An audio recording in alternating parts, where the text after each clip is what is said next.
नारदानंद सरस्वती जी महाराज नैमिषारण्य के, जहां 88,000 ऋषियों की परम तपोभूमि है, वहां सत्संग करते। लाखों उनके सत्संग प्रेमी जन थे। तो उनके शिष्य स्वामी श्री विवेकानंद जी महाराज, बड़े अच्छे ज्ञानी महात्मा, वो नए कपड़ा पहनकर एकदम आए। स्वामी जी के सत्संग में ही दृष्टि पड़ी। निजी जन को बुलाया, बोले जाओ गौशाले में गोबर जितना उसे गीला करो पानी डाल के। और उनको बुलाया विवेकानंद, जाओ एक छविया में वहां गोबर भरा मिलेगा, उसे उठा के लाओ और यहाँ सत्संग में खड़े रहो, जब तक सत्संग हो गोबर रख के खड़े रहो। जी, आज्ञा उल्लंघन नहीं हो सकता। वहां गए तो पहले पानी डाल के गोबर गीला करके छविया में रख दे, उठा के सर में, वैसे सत्संग के बगल में टप टप टप। उनके जितने नए कपड़े पहन के आए थे सब शांत, जाओ। वही आखिरी में वहां के महंत बने। महाराज जी की जो गादी थी उसी का संचालन कर, अहंकार का मिटिया मेट। गुरुजनों की दृष्टि अहंकार पे होती, साधन पे नहीं होती। साधन तो उनका दिया हुआ है, वो खुद जान रहे ना। तुम्हें जो दूध पिला रहे तो पता ही ना, उनको तुम्हें बताने की जरूरत नहीं।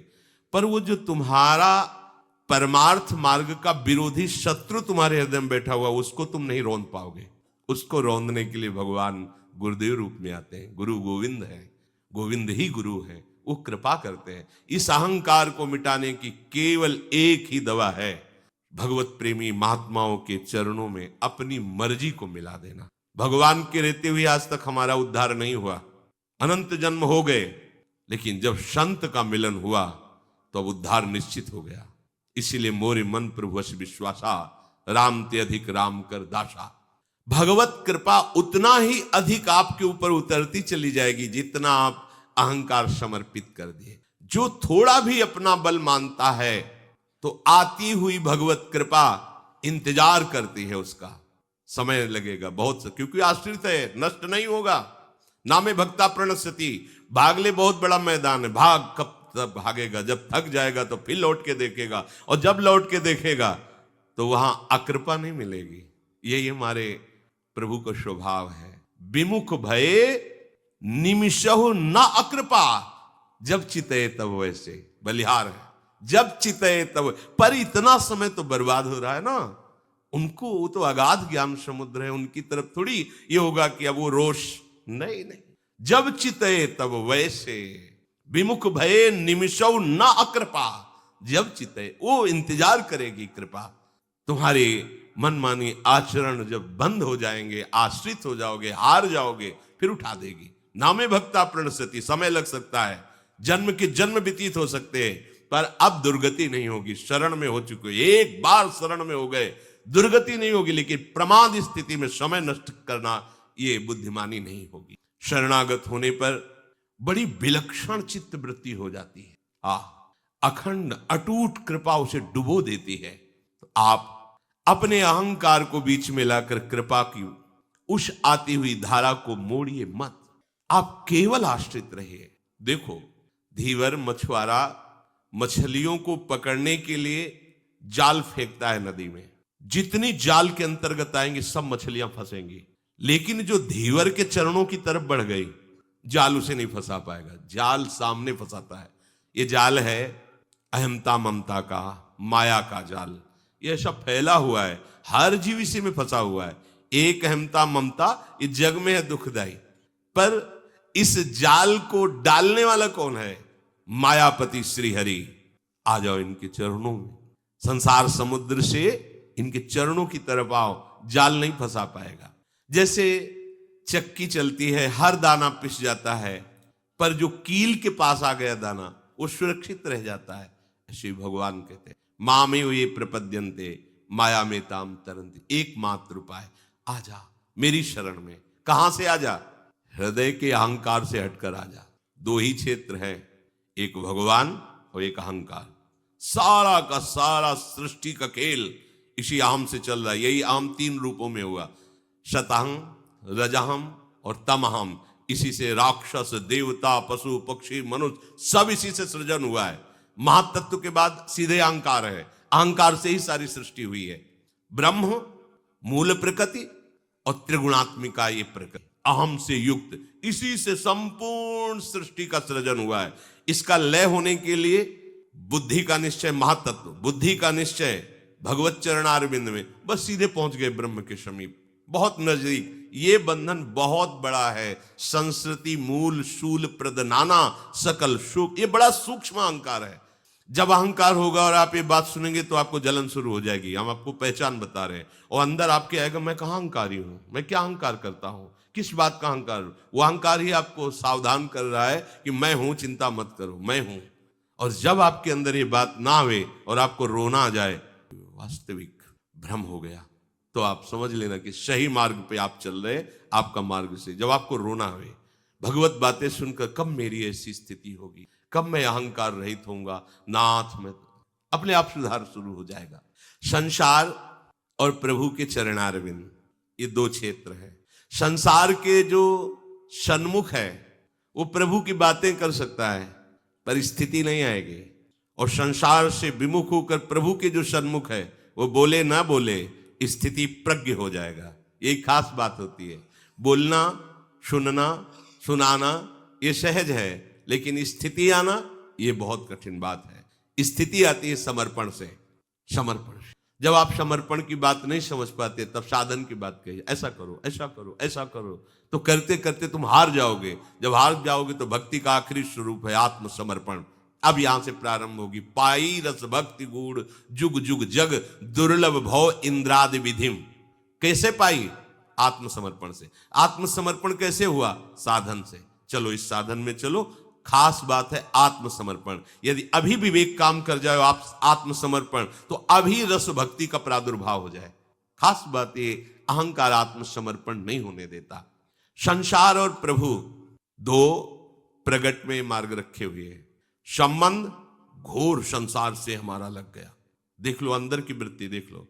हमें क्या कमी किसी के आश्रय की जरूरत है? हमारे पास रुपया है, व्यवस्था है, मकान है, लोग हैं, सब। क्या हमें संबंध किसका है तुम्हारे हृदय में? और इस रस को वही प्राप्त कर सकता है। चक्रवर्ती सम्राट अम्बरीश जी है, लेकिन संबंध केवल भगवान का है। ना अपने भजन का है, ना अपनी पवित्रता का है, ना अपने राजपने का है। एक महात्मा अपने तप का बल दिखाकर उनको भयभीत करना चाहता है। दुर्वासा जी एक कदम पीछे नहीं हटे, ऐसे हाथ जोड़े खड़े रहे वैसे ही। और उनका प्रभाव श्री हरि का संबंध है, तो संबंध ने संबंधी की रक्षा कर ली। सुदर्शन चक्र, उनको पता भी नहीं है।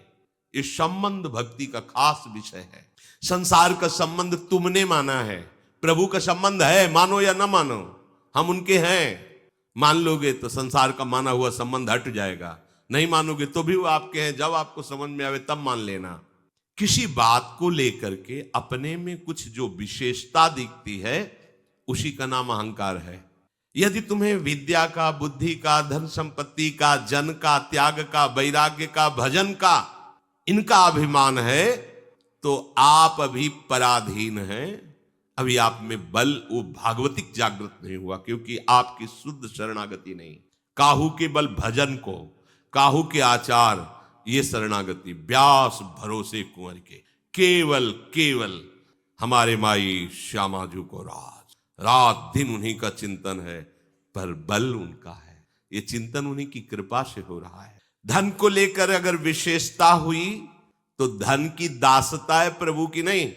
संसार के किसी भी जन, व्यक्ति, वस्तु, पदार्थ की संबंध वृत्ति उसकी दासता है। ये तुम्हारी हेता है। तुम अपने परम पद से दलित हो चुके हो, परंतु जो भगवान पर निर्भर है, प्रभु पर निर्भर है, ये स्वतंत्र परम पद है। शास्त्र सदगुरु भगवत वाणी की पराधीनता ये स्वतंत्र परम पद है, माया मुक्त करने का है। प्रभु चाहे उसको अपना मुकुटमणि बना ले, मालिक बना ले, या उसको सबसे नीच घोषित कर दे, उसको कोई फर्क नहीं पड़ता। जो प्रभु को समर्पित है। हाँ देखो, बड़े बड़े सिद्धों को पिटवा दिया ठाकुर जी ने। पहले तो भेजते हैं सुंदर भोग की थाल, खा पी के थाल लगा देते, बाहर धो के रख देते समुद्र के से, फिर भेजते हैं अपने पास, ओ तुमने थाल चुराई, पिटवा दिया। दोनों में समान, क्योंकि दोनों में प्रभु की मधुर लीला देखते हैं। प्रभु का हमारा संबंध जो दृढ़ है, उसमें अनुकूलता प्रतिकूलता का प्रश्न ही नहीं उठता। अगर अपने में भक्ति की भी विशेषता दिख रही है तो ये अभिमान ही है आपको, क्योंकि जिनमें विशेष भक्ति जागृत हुई वो दैन्यता की मूर्ति हुए। तुमको कैसे अनुभव हो रहा है कि तुम विशेष भक्त हो? जो विशेष भक्त है वो अपने को कैसे बोल रहे हैं, क्वाहम तुच्छा परम मधमा। भक्त में जो विलक्षणता उतरती वो इस तरह उतरती है कि उसका शरीर, इंद्रियां, मन, बुद्धि सब भगवत स्वरूप है, पर वो सदैव इस बात से गलित रहता है हृदय कि मैं नीच अधम किसी योग्य नहीं। वो भगवत स्वरूप स्थिति है। फिर उनके शरीर में और उनके स्वरूप में अंतर नहीं रह जाता। शरीर को पांच भौतिक कहा गया, स्वरूप को चिदानंद कहा गया, तो उनका शरीर भी चिदानंद हो जाता। ज्ञानी का शरीर चिदानंद नहीं होता, क्योंकि मिथ्या भाव करके ब्रह्म सत्य में स्थित हुआ है। लेकिन भक्त का शरीर चिदानंद हो जाता है। साक्षात विमान में सदेह परम धाम श्री तुकाराम जी गए। परम भक्ता श्री मीराबाई जी सदेह प्रभु में लीन हो गए। श्री महाप्रभु चैतन्य देव सदेह जगन्नाथ। कितने से भक्तों के चरित्र आते हैं। ज्ञान मार्ग में शरीर चिन्मय नहीं होता, क्योंकि ज्ञानी असत से संबंध विच्छेद करके सत में स्थित होता है। परंतु जब भक्त प्रभु के आश्रित हो जाता है तो उसका शरीर भी, इंद्रियां भी, मन भी, प्राण भी सभी भगवत स्वरूप हो जाते हैं। इसलिए केवल प्रभु की शरणागति ही हमें। एक बार प्रज्ञा चक्षु संत श्री मानव सेवाश्रम के स्वामी जी का शरणानंद जी महाराज आगरे जा रहे थे, यमुना जी के किनारे किनारे। तो एक थे नहीं बाहर के, तो आंतरिक नेत्र तो खुले हुए ही थे, और उनको पता नहीं चला मार्ग से, लाठी से। और प्रज्ञाचक्ष जनों को कुछ भागवती कैसी दृष्टि होती है कि हमने देखा है कि आगे गाय है और वो घूम के निकल रहे। तो फिर बताया कि बाबा देखो ये बट वृक्ष आ गए ना, मोड़ वाले आ गए ना, बट वृक्ष, इनकी भी परिक्रमा करनी। आप सच्ची बताओ तो वृंदावन में तुम्हें दिखाई देता है कि नहीं? तो उनका बाबा बिल्कुल नहीं, हमारी तो आंखें वो। तो हमको तुम्हें पता कैसे चला? बोले हमें एक एक पग से पता है कि इस समय हम यहाँ आ चुके हैं। एक एक पग मतलब अंदर। तो ऐसे ही वो आगरे जा रहे थे, अकेले थे, लाठी लिए हुए, लाठी के सारे एकदम दरार फट गई और यमुना जी में गिर गए। गिरने से लाठी भी छूट गई। अच्छा, प्रगट में आंख हो तो पता हो कि हम कहाँ हैं, किधर हैं, जल में हैं केवल। और तो अब हाथ पैर मारे तो कुछ समझ में नहीं कि किधर को मारे। भाई पता हो कि इधर किनारा तो कुछ हाथ पैर मार, लाठी दिखाई नहीं दे रही थी। अब एक बात केवल आई कि भगवान ही सहारा है, छोड़ दिया अपने। अगर मृत्यु का समय आ गया है तो शरीर छूट जाए, अगर भगवान को बचाना है तो वही बचा सकते हैं। तो बस हे प्रभु, हे हरि, हम आपकी अंतिम में एकदम भगवद स्मरण। ऐसी एक लहर सी आई जैसे किसी ने हाथ पकड़कर घसीटा हो, और लाठी बिल्कुल नजदीक आ गई। लाठी पकड़ा, एकदम किनारे आ गए।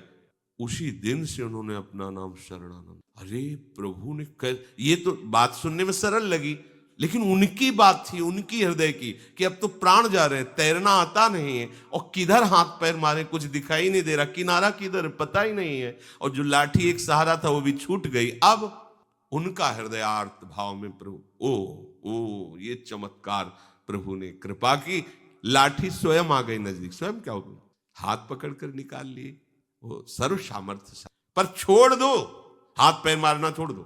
तुम्हें दिखाई नहीं दे रहा कि तुम भव समुद्र से किधर जाओगे, किनारा कहाँ है? हाथ पैर मारना, अहंकार छोड़ो, ऐसे आश्रित हो जाओ। तो पकड़ करके लाठी दे दी, साधन दे दिया।